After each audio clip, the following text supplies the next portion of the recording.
Hello everyone, welcome to Source classes. This is Tushar Shaw, and in this video we will be continuing to solve the GATE 2021 paper, obviously CY chemistry as written over here.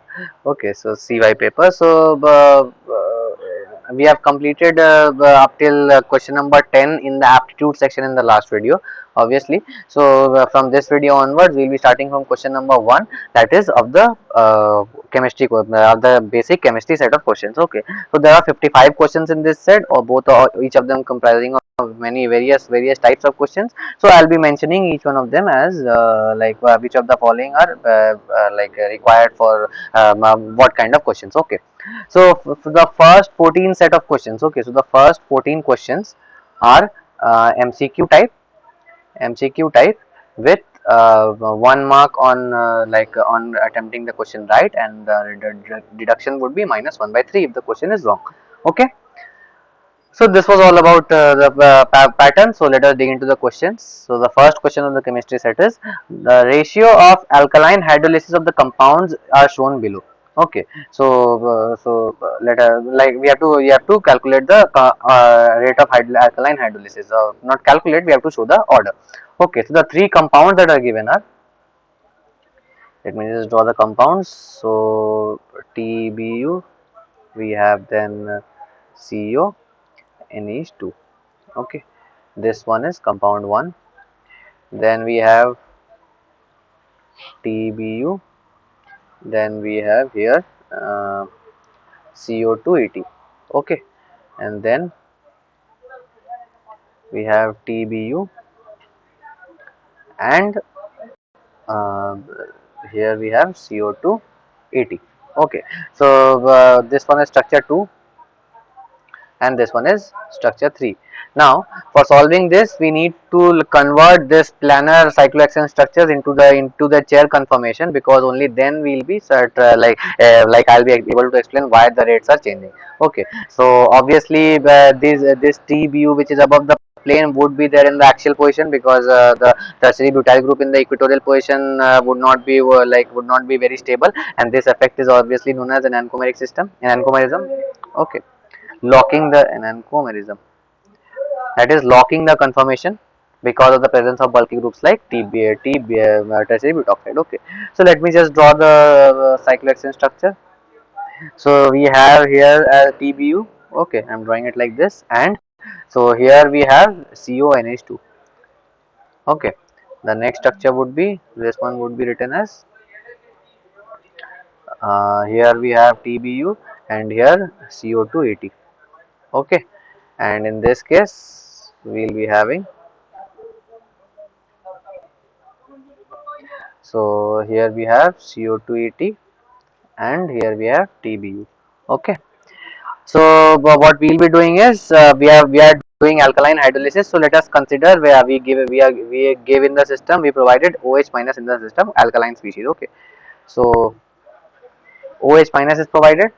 So this would attack over here. The intermediate that would be forming is CO minus NH2 and OH, and here would be this group, tertiary butyl group. Here CO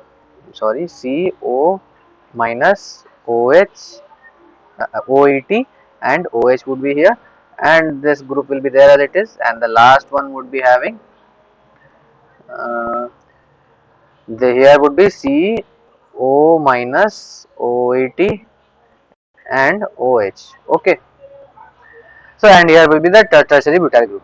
Okay, so in this case you can see, in these reactions you can see this species, the species 1 and species 3, these are more crowded in the axial position, and therefore heavy syn diaxial interactions with the two hydrogens are being faced. Okay, so these two, say these syn diaxial hydrogens, this effect destabilizes the intermediate, and therefore these two, the rate of the reaction for these two species, that is 1 and 3, would be very low. In this case, the intermediate is formed in the equatorial position, and therefore almost steric interaction is being faced by this intermediate, and therefore this would react the fastest. Okay, so in the rate would be, the two would be reacting the would be reacting the fastest. Now in between 1 and 3, the species 3 is more bulkier because it has O and one ET group. Okay, so this ET, because of this OET group, this the species becomes extremely bulky. Okay, now in this case the NH2 group is not so bulky, so this would be reacting faster than the number 3 species. Okay, so the rate would be 2 is greater than 1 is greater than 3. Okay, now in the options you can see that option B has this option, so option B would be the correct answer. Okay, option B has this this one, the sequence that I have given. Okay, so moving on to the next question, that is question number 2.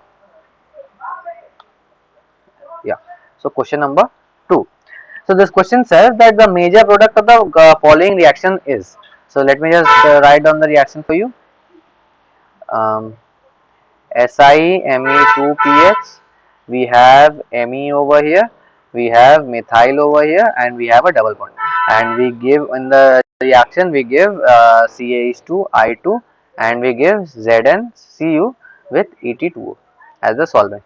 Okay, now you must understand that CH2I2 plus ZnCu couple gives us CH2 carbenoid. Okay, it is a type of carbene, special type of carbene known as a carbenoid.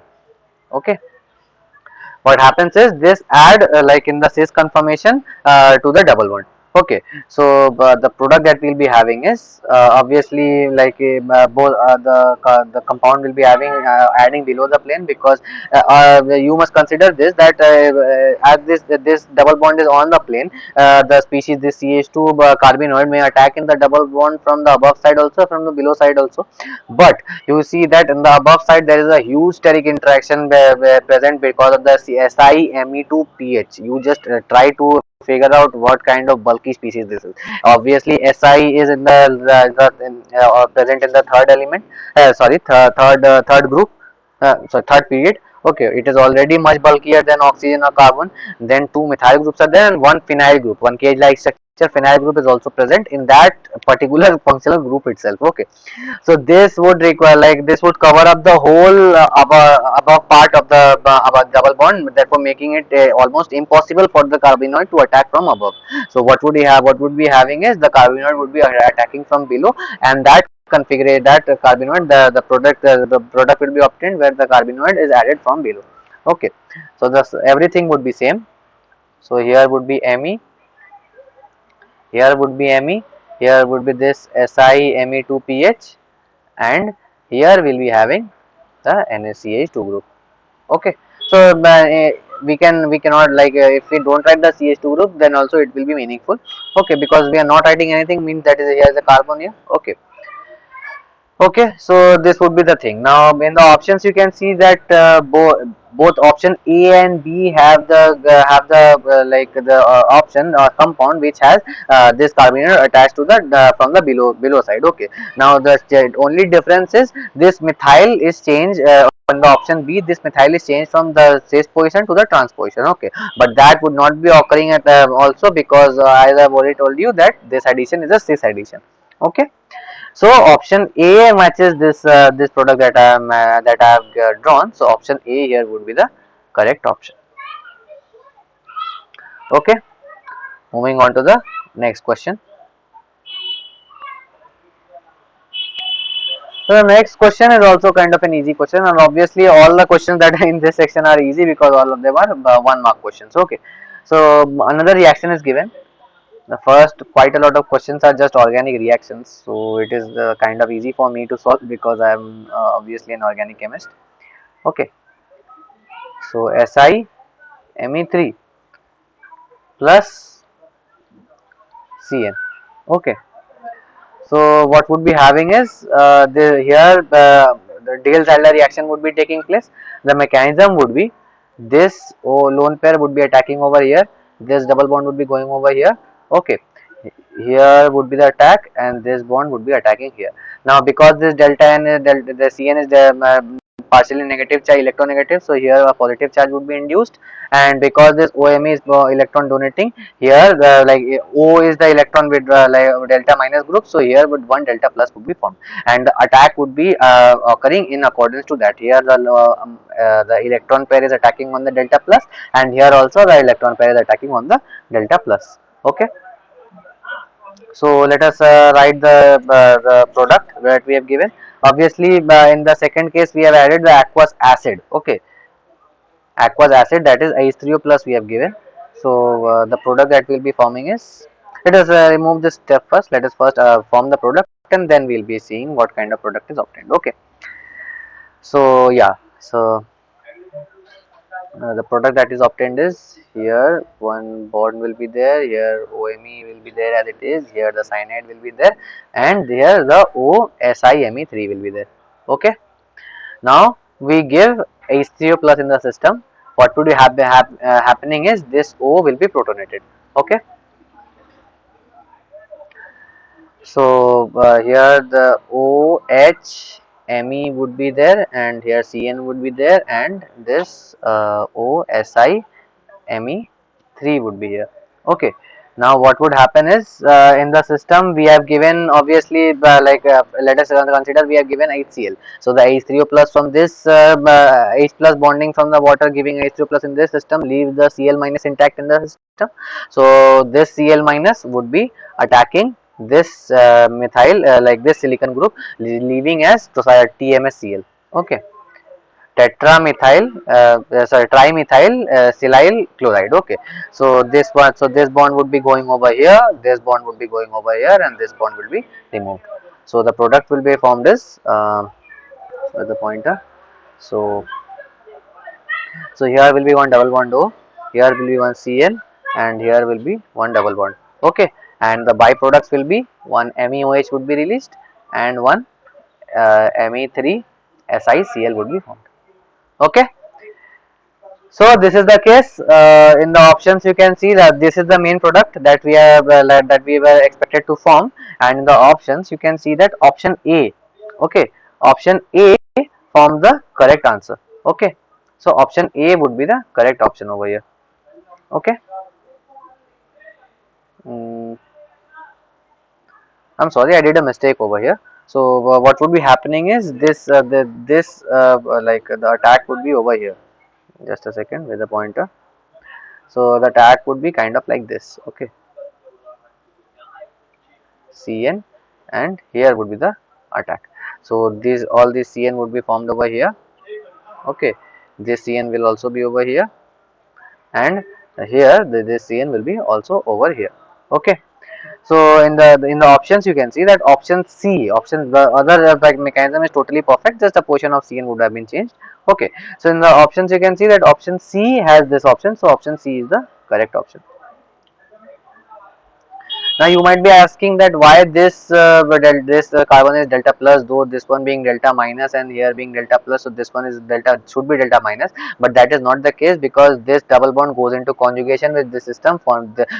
Here delta minus is there, and here delta positive is formed. Okay. So this is the exact explanation.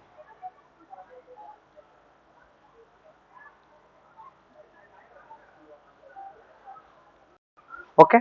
So let us move on to the next question. This question is probably the last question for this video. Okay. So this is an easy question, obviously. So question 4. So it says the least acidic among the following compounds are. So the 4 compounds are drawn. Let me just draw the compounds for you. This is species 1. Then this is species 2. It is named as, now this is named as M. This is named as N. Okay. This one is named as O. OH is there, and MEO is there. Okay. This is named as O, and this species is named as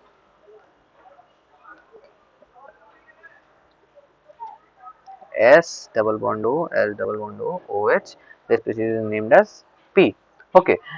So let us see, consider from the back side. Okay. So P obviously is an extremely strong acid, carboxylic acid, because not sulfonic acid, because obviously it is a sulfonic acid. Okay, high the conjugate which is formed is highly stable because of the conjugation being taking place in between the two double bond O's. Okay, so this one is extremely highly acidic. So P is highly acidic. Now this one is a phenolic OH. Okay, this one is a phenolic compound. If we even if we don't consider the effect of amino group over here, the phenoxide ion which is formed is extremely it is like stable, because the conjugate base, that is O minus, this minus charge is delocalized in the system, making the in the benzene ring, making the conjugate base extremely stable. Okay, so this one is also acidic. Okay, now in the compound N is also a carboxylic acid, so obviously it would be acidic. The conjugate base here formed is delocalized in the double bond O, making it stable, and therefore it is acidic. In case of M, this compound is kind of acidic, because if this H is removed from the system, here the sp hybridized carbon would be having a minus charge, though the sp hybridized carbon atom have an affinity towards minus charge, but that affinity is nowhere in comparison to the acidity of these three hydrogens. Okay, so that H plus release is not as facile as the carboxylic groups or the phenolic groups, as I have already mentioned. Okay, so this one would be the least acidic in this case. Okay, so option M. Okay, option M would be the, like, option M is given in the compound N is given as option A, so option A here would be the correct option. Okay, this correct like this option would be fetching you 1 full marks. Okay, no negative marking would be there. So let us wrap this video up. We did 4 questions. After this, in the next video onwards, we will be starting from question number 5, and then we will be completing the set. Okay, so thank you guys for this video. I'll see you guys in the next one.